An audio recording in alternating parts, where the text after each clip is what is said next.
Rentrons maintenant dans la partie tableau de bord interactif. Vous avez en face de vous un exemple de tableau de bord interactif.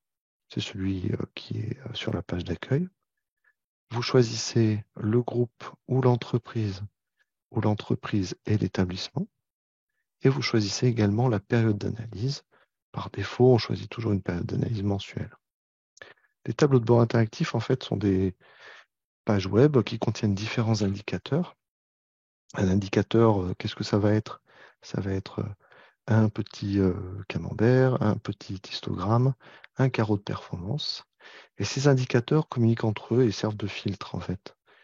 Donc, sur cet indicateur qui est la répartition homme-femme de l'entreprise, en avril 2022 pour la société démonstration, quand vous choisissez ici la part des femmes, les 122 femmes, vous cliquez dessus, l'ensemble du tableau de bord est alors filtré sur les femmes.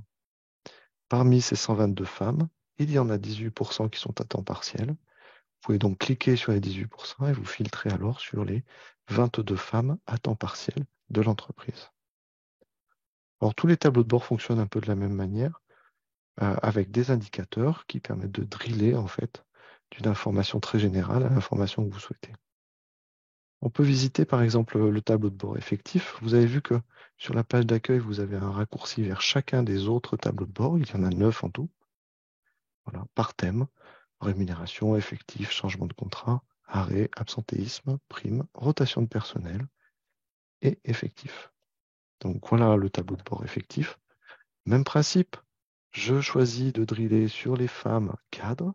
J'ai donc mes 18 femmes cadres françaises et une seule qui est née dans l'Union européenne. Vous pouvez aller jusqu'au bout du drill en allant ici cliquer sur Détail.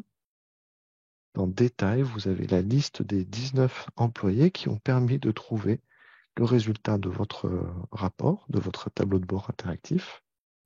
Cette liste-là, vous pouvez bien sûr la copier-coller dans Excel avec le petit raccourci qui est ici, mais vous pouvez vous en servir également en cliquant sur une des salariés, par exemple.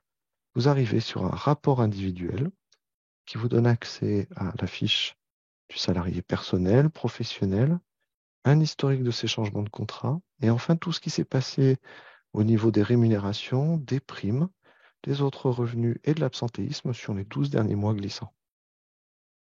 Tout ça, bien sûr, peut être imprimé au format PDF avec la petite imprimante qui est là.